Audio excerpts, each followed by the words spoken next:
just want to give a shout out to all of you who have supported us for the last 12 months, some of you 24 months, some of you 36 months. You haven't missed the Thursday evening for obvious reasons, mainly because you know we bring you value. And whenever you tune into Spiritual Injection, we are confident and determined and indebted to ensure that we share something with you that you didn't know prior to coming on our platform. So we thank you, we appreciate you, we honor and we respect each and every one of you who share your time with us. Well, today is a very special evening. We're blessed to have two of my favorite persons who I know from Ghana. I know, Brother Jeff, you're going to be angry with this because Ghana's your place. Well, three of you. You're my free Ghanaian great persons. So, but the two who are with us this evening, as you know, you are here to hear and to listen to and to learn from our brothers who we've been very blessed to know for over a decade of time. And these brothers, when we first met them, you know, as humble musicians and management and, you know, just extraordinary. I've always been very humble and always been focused on the upliftment of our community. And obviously that's the reason why we initially crossed paths, is because we both wanted the same thing, to see our people uplifted and to see our people respected and to see our people's talents amplified throughout the world. And I never forget when Brother Fuse ODG came to some of our charity events. We used to run an organization called Unihood back in the day. And Brother Fuse and Brother Andre blessed us with their presence and came and performed for us. Brother Fuse performed for us and you know, just took the roof off of Hinton Road, you know. But it wasn't just that he performed. We learned so much from his intelligent music. I mean, intelligence that I never heard in the UK anybody, you know, express themselves on that kind of level, where man went into the womb. I ain't forgotten, brother. I was front row. I was front row, baby. Wow. My man was dealing with science. He wasn't rapping and doing what he was doing just for applause. He was doing it for education purposes. It was all about the education. And it was only ever going to be a matter of time before Fuse became ODG. So it is with tremendous honor, respect, and appreciation, dear brother, that we welcome you and your manager, Brother Andre, who made it possible for us to come together and have ensured that our connection has been maintained throughout these years. So it gives me great pleasure to welcome you both to our platform of Spiritual Injection. So Spiritual Injection, please take your devices off of mute and receive our great brothers who are our special guests this Thursday evening, Brother Fuse ODG and his business manager, Brother Andre. Thank you, brother. Thank you for having us. Thank you. Thank you. Welcome, brothers. Welcome. Fantastic introduction, man. Wow. Yeah, I think we need to take you on the road with us, man. I think I'm gonna book you. Yeah. You got to speak to my assistant, Sister Sue. Oh yeah, our people will speak to your people. Don't worry, we'll make it happen. But yeah, no, thank you so much for having us. You know, as you know, you always hold a special place in our hearts. You know, for the work that you do. But not only the work that you do, but the way that you do it, the integrity that you do it with, you know, the example that you guys set, for all of us, as you know, as young men coming in, but just seeing your organization, the way that people work together, and yeah, just always being someone, you know, sometimes people say that they're for the cause, but if we ever need to call someone, I can always pick up the phone and speak to Brother Minister, and you know, that is very rare, you know. So for us, you know, it's always a special time to connect with you.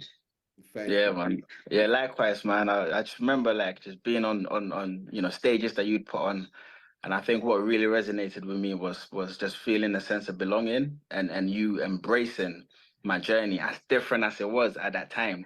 You made me feel like, I'm me, like I can continue to be me. And I stayed being me until the world caught up. Do you know what I'm saying? And I really appreciate always you being there and kind of being a pillar. The messages that you'd just give us, like, the way you'd speak.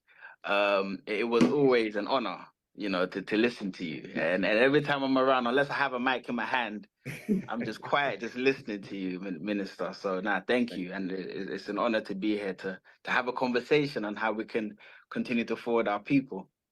Fantastic. It's a privilege and an honor, brother, on our side also. And it was great to know that when God blessed you, to become to unfold, and because the journey's not over, you're still unfolding and learning new dimensions of yourselves and, impacting the world on different levels constantly. So as, you started to evolve, I know you was always thinking about returning back to Ghana and contributing to Ghana. Share with us, why Ghana? Because many people, even though they might be from the Caribbean, they might be from different parts of Africa, they might be even from Asia, they still stay, in the West where they may have come to prominence. But why was Ghana and Africa so important for you to make your mark there? Yeah, I think for me, and I'll let Andre speak as well. For me, I always felt like I always say to people when I first, I was born in Tooting, South London, and went to Ghana for primary school, and then came back when I was around 11. When I came back, I didn't realize that I was even black until I actually touched down, to London. I always saw myself as just a child.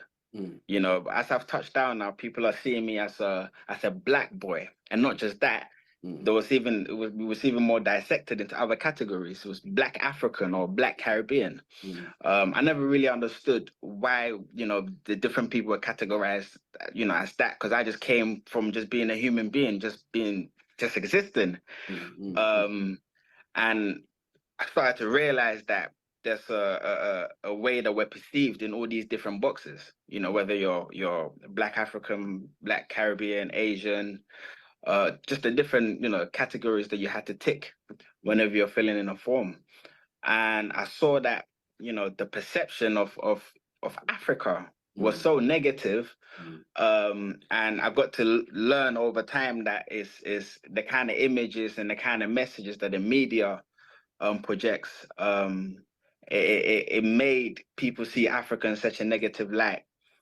And it didn't even make me proud, as an African. So I've always felt a sense of like I'm in a strange land. Like I'm in a strange land. It wasn't until when I went to college. College was more like people are coming into themselves. People were Africans were being more African. When you get to uni, it's even people embracing themselves a lot more because you're meeting people from different countries. So now everyone's now representing their countries.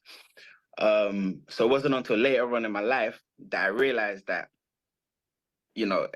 being a child here it wasn't easy growing up in the UK because we had to learn to be British in order to survive.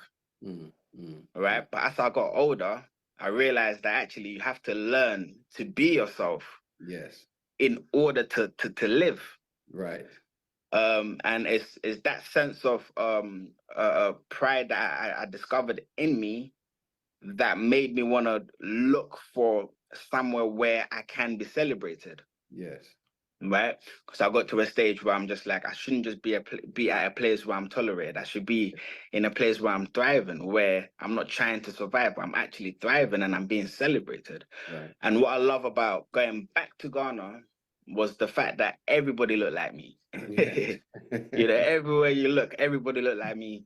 If somebody don't like you, it's because they don't like you, it's not because of how you look. You know, it's something that you've probably done or whatever. Right.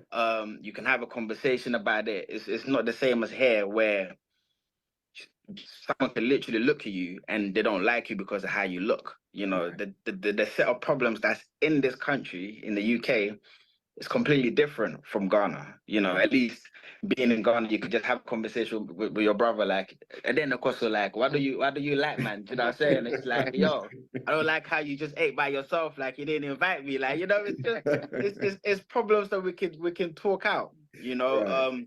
And another thing that I kind of realized was that sense of community was so prevalent in Ghana that I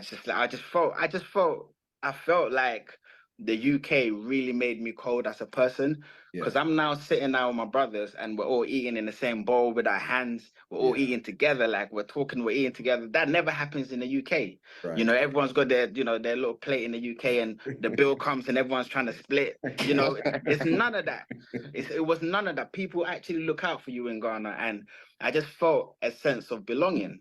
You know, and it was a feeling that I just couldn't quantify. Yeah. Do you get it? We can talk about the other stuff that you know, that we can quantify, like the opportunities there and stuff like that. But in terms of how my soul felt, that sense of belonging was just priceless. It's something that you just can't, you know, you just it's not tangible. It's just priceless, and that peace of mind and that sense of belonging, that sense of pride, that love that I felt was just next to none. So there and then I decided that these are the people that I want to make music for. Right. That's what I decided. These are the people that I want to make music for. So funnily enough, as I've now kind of shut off the UK, and I'm now making music for, you know, my people in Africa, release my first song, then the whole world decides that, wait, actually, what's this sound? Like, this is the sound that we want to hear. And I'm like, wait a minute, what? Like, this is not supposed to be for you. So it wasn't even intentional how the sound went global. It was only because I fell in love back with myself. And everything that I was doing was pure. It came from a pure place. It wasn't trying to please a certain demographic. It was just trying to be myself and making music for my people. So for me, whenever I'm talking to people, I always say to them, it's great for you to, you know, to want to feel like, okay, you want to invest in another country, or you want to come to Africa, you want to come home, or you want to buy land. I always say to people, the first thing that you need to do is I guess it's all in the mind, is falling back in love with yourself and making decisions from there, and also being on the soil as well, and actually interacting with the locals. Because one thing that I found really empowering was the fact that I went there with an open mind. I didn't go there thinking that, you know, I was going to save the country or save the people. I went there to learn from the people, and I think that's a mentality that I always say to people that they need to have. That if you're gonna, you know, come back home, you need to have that mentality to want to learn from the people. You know, you want to receive all the knowledge that you can in order to be able to give anything back. So yeah, for me, it was just that priceless sense of belonging, and then taking it from there, being able to make music for my people, but then now attracting, you know, all the other blessings that just came with that being one with myself. And there's so many other I guess opportunities that I discovered while I was being there, which even outside of the music, which for me it just sealed it for me that this is where I want my kids to grow up. Again, it's just seeing people look like me. I just want my child to wake up going to school with people that look like, you know, like her. And yeah, just feeling that you're not being discriminated because of how you look, but rather, like, you know, if someone don't like you, there's a reason for it. You know, so there's just a lot of different things that for me I get from being at home. And I always say to people, like, the only way to find out is to just come. Just come. Don't plan too much. And I feel like some people feel like they need to prepare, they need to plan. Just even just come on holiday. You know, I would say to people, just come on holiday and just spend a week or 10 days, you know, and see how you feel. Because and another thing about Ghana is that people tend to overthink is it's the same time zone as the UK. Right. And the flight is only 6 hours. Right. So it's actually not that far. No. You know, so you're literally just changing weathers and changing a toxic environment to an environment that's pure. Right. Just from that perspective, you know, that's success. Yeah, absolutely. You know, Especially as you look out the window now. Oh my God, Crazy. honestly. It's time to make this earth into heaven. So need to worry, there's a blessing. Don't leave a second guessing, it's good spiritual injection. It's a spiritual.